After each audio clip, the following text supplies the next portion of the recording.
И ти имаш вирус съзнание. Тоест в главата ти има изградени такива, нали, вярвания.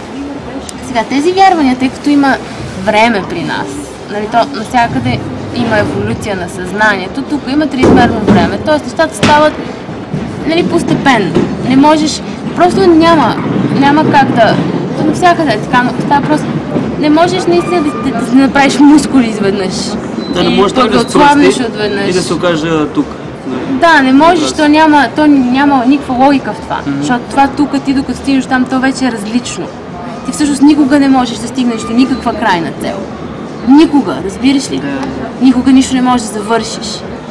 Завършваш едни много мънички неща, като например, не знам, изяждаш кифата или подреждаш нещо, подредил си тук, но то продължава. Ти после го разподреждаш. И никога не свършва. И така ще е винаги. В смисъл, този живот ще свърши, след това ще направиш нов. После пак ще свършиш, пак ще направиш нов. Пак. И ти си играеш на тая игра много отдавна. Много хора имаш вече. И всички те имат папки. Такива едни папки тук. Имаш си отделна директория за този човек на земята в момента, откакто той се рециклира тук. Цялата тази информация ти имаш достъп до нея. Ти можеш да си спомниш от предишни живот неща, които си научил. Те не се губят. Разни скилси, неща, които, нали, просто чувстваш, че си ги знаеш. Те са си от тези поддиректори. Но процесът на изправяне на съзнанието, защото за да изчистиш вирус съзнанието, сега какво, нали, най-важният момент. Как създаваме антивирусни програми? Първо, не очакваме това да стане утре. Да. Никакъв случай. Защото това пак генерира някакво напрежение. Да. Това най-много те измъчва през цялото време. Отпускаш се и се учиш. Ти си, нали, ученик на твоята си висш час, който ще те прекара през всякакви ситуации. Много от тях са негативни, но всички са за добро, защото една негативна ситуация ти изкарва вируса. Ти трябва първо да го видиш, за да можеш да го реконфигурираш. Няма как да стане иначе. Не може да го щупиш, не можеш да направиш антивирусна програма, преди да знаеш какъв е вирусът. Но не се фокусираш върху вируса, т.е. не се опитваш да го правиш по начина, по който до сега, нали, сме правили, т.е. да го анулираш. А казваш, яко готино, много хубаво, че го виждам, колко интересно е, че се е създал, така. Я да ви какво е обратното. Във всяка една ситуация има нещо положително. Всяка. Какво? Само да искаш да го видиш. Тук идва момента на намерението. Намерението. Целият процес се случва така. Твоето висше аз казва, аз съм потенциал. Мога да дам всичко. Фокусът ми е много силен. Тая игра за мен е простичка. Ти ми кажи върху какво да се фокусирам и аз се фокусирам върху него. Аз се фокусирам върху Ферари и ЗЗП почва да те върти в цикъл, докато стигнеш от там да имаш Ферари. Обаче ти трябва да си даваш сметка в някакъв момент, че ако ти си някакъв супер беден цял живот си в главата ти е пълно с вярвания, че само много определен тип хора имат Ферарита. Ти не можеш просто да имаш Ферари, това повече на скейтборд прилича. Но да речем не мога да караш скейтборд, нали? И си казваш, аз ще карам, изпращам намерение. Майната в смисъл, аз нямам крака, но ще карам скейтборд, разбираш? Всичко е възможно. Ако тази реалност има възможността да предизвика в теб желание, тя има възможността да ти го изпълни. Дори това да е да видиш извънземни или, нали, да се дематериализираш. Възможно, ако може да ти дойде на ум. Въпросът е пътя, по който трябва да минеш и в крайна краща, защо да го правиш, нали? Но ти му казваш, все едно му казваш, ти си имаш като духче. Нали? Аз си го наричам моя дракон, защото имам такава връзка с него. Така си го разиграваме просто с моето си висш час. Той, нали, ми обяснява как аз имам дуалистично съзнание, аз трябва да работя с него, аз не мога да искам този компютър тук да е друг. Той е такъв какъвто е и ако аз съм добър воин, трябва да използвам това, което имам to make the best of it. И какво правим сега? Попадаме в негативна ситуация, супер насвива, тук активирал се е вирус. Разбираш какъв е вирус, защото в момента, в който погледнеш, разбираш, нали, няма, нещо няма, например, как да ти обясня, някаква малка ситуация, сега бяхме в заведението и отивам до тоалетната. И първо, нали, минах покрай един човек, който ми реши много лошо. В смисъл, не се е къпал много време.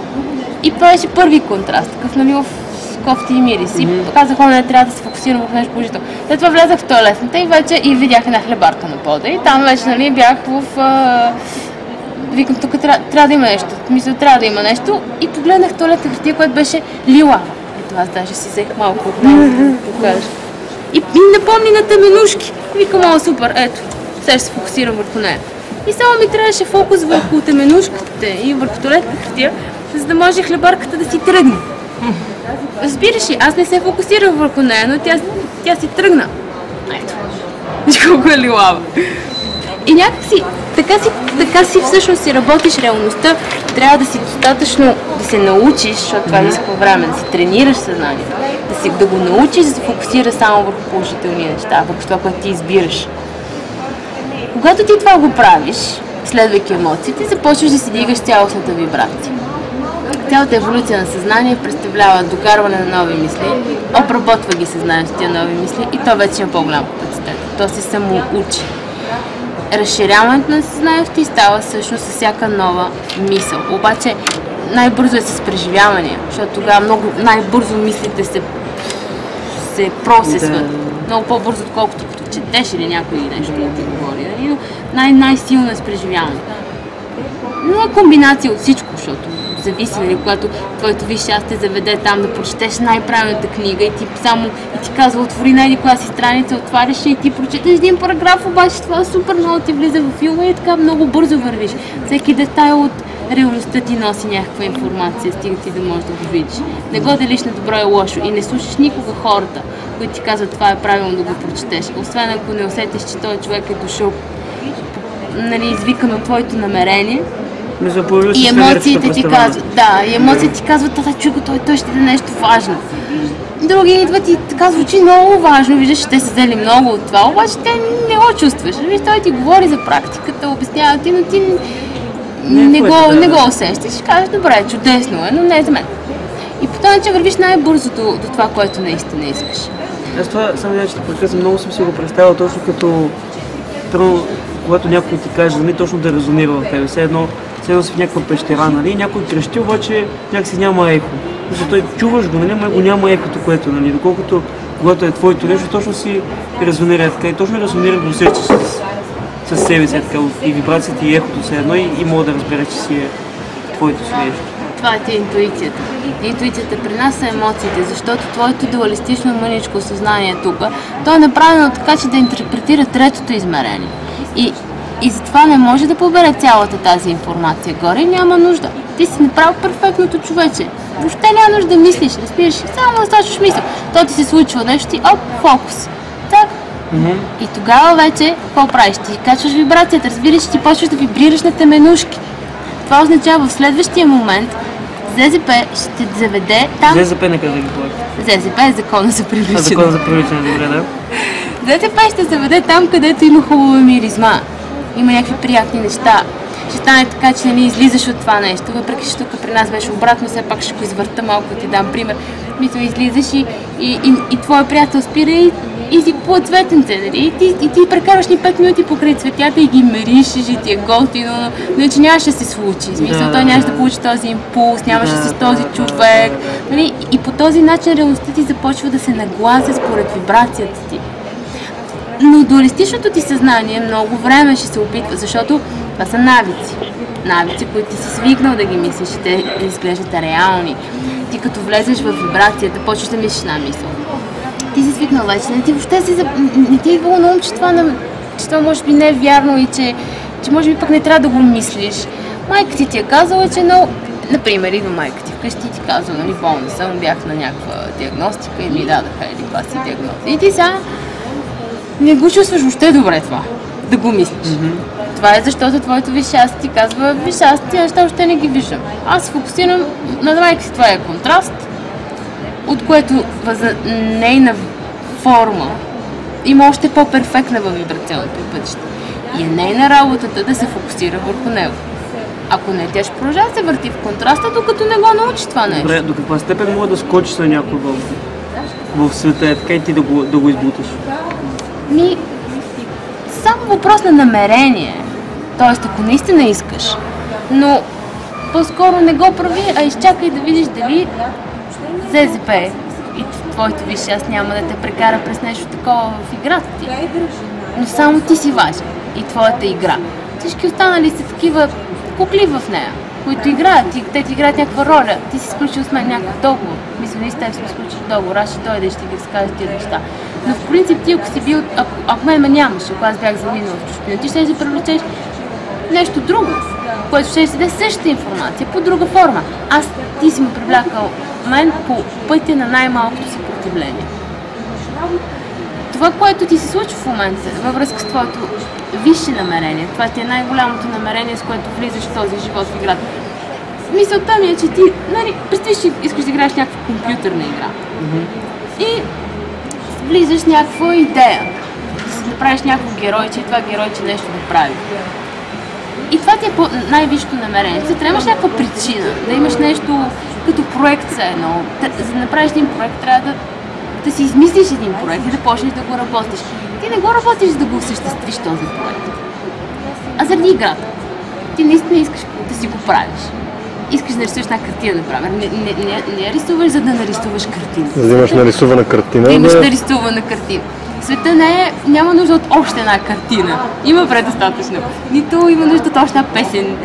Ти го правиш заради удоволствието от картината. Обаче си представяш някаква идея, нали? Сега пейзаж, ще рисуваш портрет, в смисъл трябва да имаш някаква идея какво ще направиш. И това ти е вече точно този момент на структуриране на реалността. И ти имаш някакво по-висше намерение, например, може си Моцарт и да си идваш на земя. И имаш намерение да take music to another level. Нямаш идея точно как ще стане, какво ще стане, но наистина имаш от по-голямо намерение, което аз тук ще променя нещата по някакъв начин. И влизаш и тръгваш това намерение и почва всичко. Самият ти сетинг, къде се раждаш, кои сте родителите, се определя от това твое висше намерение. И оттам вече тръгваш. Там вече това намерение може да се промени дори. Много може да се промени. Разбираш, че ти си имаш пълна свобода през цялото време да обърнеш, да станеш и кажеш, няма да игра повече. Мисля, можеш да умреш, можеш да правиш каквото си искаш. Имаш пълна свобода. Но все пак, като си дошъл да играеш, значи да изиграем, нали така? И тръгваш с това намерение. И всеки твой контраст също има роля. Тоест той ти създава някакви грешни вярвания, които просто те водят по определен път. Но ти не можеш да знаеш какво ти е най-висшето намерение така, просто изведнъж. Трябва постепенно да го откриеш, защото това е забавното в играта. Да си следиш, да си измислиш музиката и да следиш къде те води висшето ти, то постепенно ти разкрива намерението ти на практика. Стъпчица по стъпчица. И трябва да му се довериш и да знаеш, че когато си в контраст, кажеш, окей, какво трябваш? Ясно, че сме тук. 45 минути вече мисля негативни мисли, смятай колко по 20 секунди са това, забравил съм, защото още не ми е тренирал съзнанието, аз докато се усетя, то минало един час. И сега трябва да изляза от тук. Първото най-важно нещо е, че ти винаги можеш да излезеш от там. Това ти е абсолютната свобода, това си е оръжието, което вече те прави абсолютно безсмъртен и способен да правиш каквото си искаш. Сега ще отнеме малко време, докато това устройство, което току-що си получил, защото си се осъзнал и сега вече имаш устройство, докато почнеш да го използваш правилно, то като се остане магическо пръще. Сега начало така се чувствах, сега имам една магическа. Я изобщо така там и всичко се троши, разбираш? Ужас! Подпалих си къщата. И на моменти исках да я хвърля тази магическа пръчка. Казвам, ужас, аз никога аз не уча да работя с нея, само зулуми права, нали? Всичко ужасно. Обаче не мога да я хвърлиш, защото ти знаеш много добре, че ще се научиш в някакъв момент. От време успяваш невероятни неща да се твориш, разбираш. Кажеш, клей, какво направих? В смисъл, наистина, аз съм си докарвала някакви малки деталчета, които е така стоя и гледам, давайки си сметка какво трябва да се е случило. Въобще колко неща трябва да са се подредили, за да се случи това нещо, за да може Вселената ни да ми покаже, че аз се фокусирам перфектно. И по този начин вървиш напред, докато не изчистиш съзнанието си от най-големите вируси. Вече не знам какви са твоите вируси.